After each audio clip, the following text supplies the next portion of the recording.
A luxury expedition cruise ship that departed from one of the world's highest hantavirus risk countries has left 3 people dead, scattered infected or potentially exposed passengers across at least 4 continents, and triggered a multi-nation emergency response that, frankly, looks more like a fire drill than a genuine containment operation.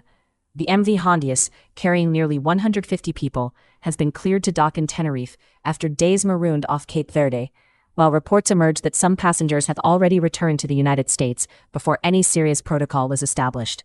The WHO is talking about 7 confirmed or suspected cases, which tells you everything about the precision of our international health architecture right now.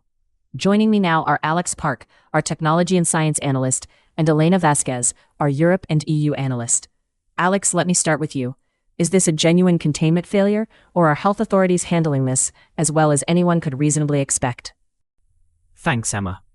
Let's be absolutely clear about what's happened here. This is a containment failure, full stop. Argentina is ranked by the WHO as the highest hantavirus-incidence country in the entire region. That is not new information. That has been documented surveillance data for years. And yet a vessel departs from Buenos Aires, takes paying tourists into some of the most remote wilderness on the planet, and the pre-departure screening protocols were apparently insufficient to prevent a situation where 3 people are now dead, and we have cases confirmed in Switzerland, South Africa, and potentially the United States. Douglas Murray has written about Western institutions prioritizing the appearance of competence over actual competence, and this is that phenomenon in its most lethal form. You know what's most damning here?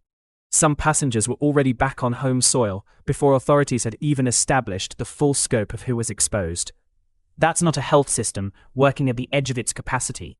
That's a health system that doesn't even know what game it's playing, and I want to be direct. The low risk to the general public language from health authorities right now is bureaucratic sedation. It might turn out to be true, I genuinely hope it does, but it is being issued before the contact tracing is complete. And that's not science, that's crisis communications. But Alex, isn't that a bit harsh? Hantavirus doesn't spread person to person. That's a pretty significant mitigating factor here. Health officials aren't wrong to note that. And surely you can't screen every passenger for every pathogen before a cruise departure. Elena, what's your take on this? Well, look, Alex is right that this is serious, but I think he's conflating 2 different problems, and that's actually making the analysis less useful, not more. The person-to-person transmission point is genuinely important. This is not a COVID-style respiratory pathogen. The reason we have cases in multiple countries is not because people are infecting each other on planes home. It's because they were potentially exposed during shore excursions in Argentina or Antarctica and are now being monitored in their respective countries. That is actually the system working, not failing. What I think is a legitimate failure, and this is where the data matters, is the complete absence of pre-departure risk briefing adequate to the known hantavirus burden in Argentina. The International Association of Antarctica Tour Operators has seen passenger numbers grow over 40% between 2019 and 2024. More tourists, more remote environments, and the safety protocols haven't kept pace. That's a regulatory gap. But the response here, multiple evacuations, Spain permitting the docking, the Netherlands treating its nationals, that's sovereign nations acting. That's actually the framework that works. I hear what Elena is saying, but with respect, that misses the point entirely. Yes, hantavirus doesn't spread person to person. I know the biology. But the issue is that we don't yet know whether the exposure was solely in the field, or whether there was rodent contamination aboard the vessel itself. If that ship's food storage, its cargo holds, its ventilation systems were compromised, the exposure timeline changes completely, and we're clearing this ship to dock in Tenerife before that question is answered. 3 people are dead. 3. With a pathogen that kills between 30 and 40% of people it seriously infects. There is no vaccine. There is no approved antiviral treatment. And we're describing this as low risk to the general public before the investigation into the ship's own environment is complete. That's not data-driven. That's institutional risk management dressed up as epidemiology. Here's what I want to know, because this is the question that matters for every future expedition cruise passenger watching right now. Is this a one-off tragedy, or is this a warning about an entire industry operating in high-risk environments without adequate safeguards? Elena, where do you see this going? The way I see this playing out, the immediate crisis will likely be contained.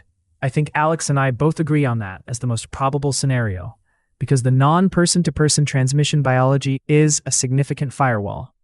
But here's what won't get resolved: the regulatory vacuum around expedition cruising in remote, high-pathogen risk environments. The industry generates extraordinary revenue.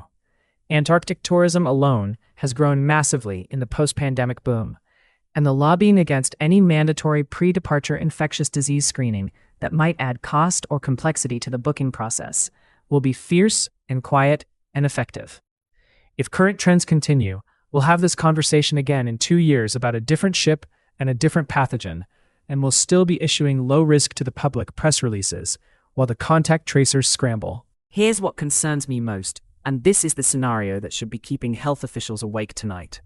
The optimistic outcome depends entirely on the assumption that all exposure happened ashore, in Argentina or Antarctica, and that the contact tracing net catches everyone who was on that vessel. But reports say some passengers have already returned to the United States before any proper protocol was established. What happens if a secondary case emerges in a returning passenger's home country, unconnected to the already known Costa? That's the moment low risk becomes a phrase that haunts someone's career. And with a 30 to 40% fatality rate, we don't get to run that experiment twice and learn from our mistakes. Alex Park, Elena Vasquez, sharp, important analysis from both of you tonight. One thing's certain, somewhere in Buenos Aires, a port health official is staring at a very uncomfortable piece of paperwork right now.